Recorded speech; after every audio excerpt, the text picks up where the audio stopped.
Dans la lettre d'hier, je te parlais du sentiment de liberté et je t'expliquais que c'était un sentiment qui se traduisait différemment selon les personnes, selon les expériences, selon le contexte et donc qu'il n'y avait pas une liberté qui était la même pour tous. Et moi dans mes vidéos depuis longtemps et dans mes vlogs notamment que j'ai fait en Asie, le but c'était vraiment de te montrer quelle était mon expérience de la liberté. Je me souviens notamment d'un moment où j'étais à Pankor Island en Malaisie. Salut, c'est Antoine, je suis à Pankor Island en Malaisie. Et cette journée va être magnifique. C'est une petite île de pêcheurs, il n'y avait quasiment aucun touriste, il y avait très peu d'hôtels. J'étais sur un petit hôtel sur pilotis, juste en face d'une cabane de pêcheurs et je voyais les pêcheurs qui pêchaient toute la journée.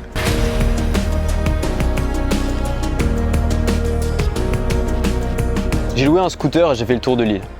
Je me souviens de ce moment où j'étais sur mon scooter, il y avait un coucher de soleil comme ce soir.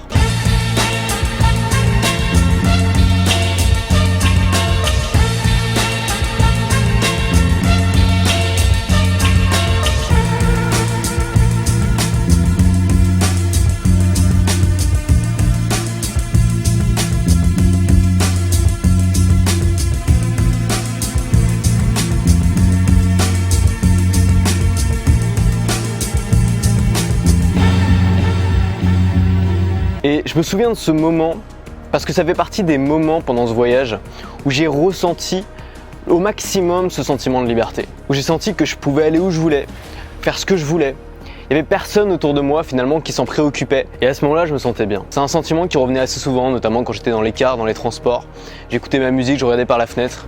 Encore une fois, personne ne savait où j'allais, personne ne se souciait de moi, j'étais tranquille. J'étais à l'autre bout du monde, je me débrouillais, je faisais mon truc dans mon coin et pour moi c'est vraiment dans ces moments-là que le sentiment de liberté était le plus exacerbé et c'est pour ça que j'ai voulu partager ces moments avec toi pendant 5 mois quand j'étais en Asie en faisant des vlogs. J'ai réalisé une chose pendant ce voyage qui m'a vraiment changé, c'est que j'avais pas besoin de possession pour être heureux. Pendant plusieurs mois j'ai voyagé avec juste ce sac qui est un sac cabine que j'emmène dans l'avion et j'avais besoin de rien d'autre, il n'y avait rien qui me manquait. Mes affaires à Paris ne me manquaient pas, mon appart ne me manquait pas. Tous ces objets que j'avais accumulés pendant des années en étant persuadé que c'était nécessaire ne me manquaient pas. Alors bien sûr quand tu voyages et que tu as un petit peu d'argent, c'est pas un problème parce que tu vas dans des chambres d'hôtel, tu vas dans des Airbnb, tu as tout le matériel dont tu as besoin finalement pour vivre. Mais en fait c'est ça le truc, c'est que à partir du moment où tu as le matériel dont tu as besoin pour vivre, où tu as le minimum de confort, est-ce que tu as vraiment besoin de tout le reste? Est-ce que tu as vraiment besoin de tout le superflu? Est-ce que tu as vraiment besoin de tous ces petits objets de décoration, ces petits objets de divertissement, ces gadgets high-tech, ces cadeaux, ces bouquins, ces produits de beauté, toutes ces choses que tu achètes assez souvent sur un coup de tête en étant persuadé que ça va améliorer ta vie au quotidien, que tu vas être plus heureux et qui en fait agissent souvent comme un boulet que tu traînes aux pieds. C'est comme ça que j'ai senti. Pendant les premiers mois de mon voyage, j'avais un gros sac de randonneur, tu vois, un truc quasiment aussi lourd que moi. Et ça m'empoisonnait la vie de devoir me traîner ça partout avec moi en sachant que j'utilisais même pas un tiers de ce qu'il y avait dans ce sac. La première chose que j'ai fait quand je suis arrivé en Thaïlande, c'est que je suis allé chez un ami, Jean Rivière. Jean, est-ce que c'est légitime de gagner de l'argent sur YouTube? Bah, je sais pas, si t'aimes bien faire des gâteaux, c'est légitime ou pas de gagner ton argent avec une boulangerie quoi. Qui a bien voulu garder mon sac pendant le reste de mon voyage. Et c'est à ce moment-là que je me suis acheté ça. Je me suis débarrassé du jour au lendemain des 3/4 de mes affaires et ça a quasiment rien changé dans mes besoins. La seule chose que ça a changé, c'est que je me sentais infiniment plus libre. Et je te parlais du sentiment de liberté. C'est un sentiment qui pour moi est énormément limité par les possessions matérielles. Ces possessions matérielles, une fois que tu les as achetées, tu les traînes avec toi. Tu veux pas les jeter, tu veux pas les donner, tu veux pas les gâcher.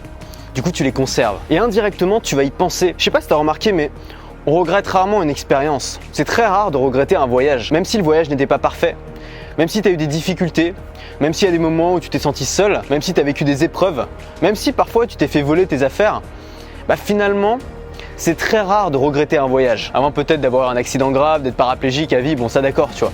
Mais sinon, c'est très rare de regretter un voyage parce que c'est une expérience qui participe à ton histoire, à la construction de ton identité. Et tu l'as vu si tu regardais mes vlogs à l'époque, pendant les 5 mois où j'ai voyagé en Asie, c'était pas toujours tout rose, j'ai eu des difficultés, j'ai eu des moments de déprime, j'ai eu des moments probablement où j'aurais aimé être chez moi. Mais malgré tout, je regrette pas une seule journée de ce voyage. Pour moi, ça reste la meilleure expérience de ma vie parce que c'est une expérience que j'ai choisie, que j'ai financé moi-même, que j'ai programmé au jour le jour du début jusqu'à la fin et qui a créé plein de souvenirs dans ma tête.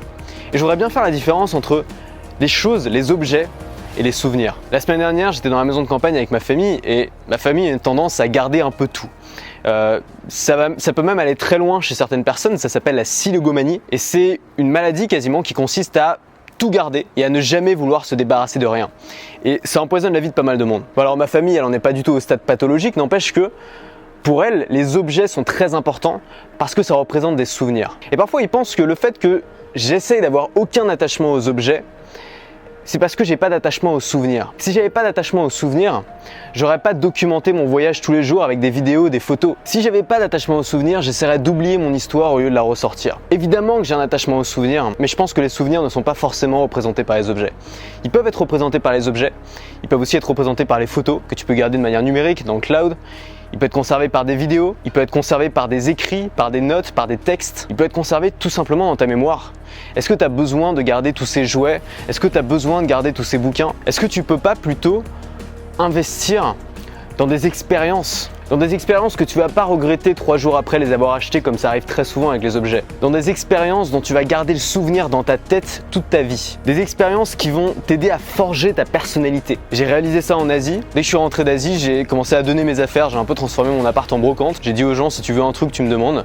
Et j'ai donné pas mal d'affaires. Et on pourrait penser que je vais regretter d'avoir donné des trucs. Mais en fait, je regrette simplement de l'avoir pas fait plus tôt. Et le fait de réaliser qu'en fait, t'as pas un attachement aussi profond aux objets que tu le pensais en donnant ces objets, pour moi, ça a énormément accentué encore ce sentiment de liberté. Imagine juste le fait de savoir que tu peux partir du jour au lendemain à l'étranger, dans un pays lointain, et emmener toute ta vie avec toi sans avoir besoin de 3 camions de déménagement. Et je pense qu'il y a 1000 manières dans la vie de laisser une trace. Les objets, c'en est qu'une, mais il y en a plein d'autres. Alors bien sûr, je suis pas en train de te dire de débarrasser tous tes objets, je suis pas en train de te dire de partir voyager en Asie tout seul pendant 6 mois et faire une sorte de retraite spirituelle, je suis pas en train de te dire de te convertir au bouddhisme, je suis simplement en train de te dire qu'il y a plein de styles de vie que tu peux tester, il y a plein de lifestyles différents.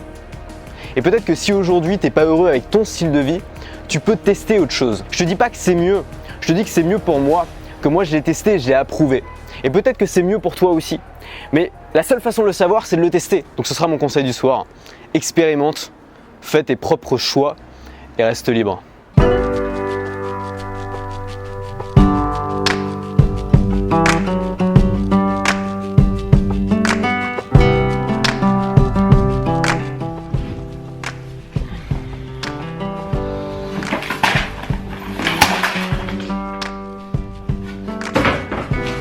Je déteste le papier.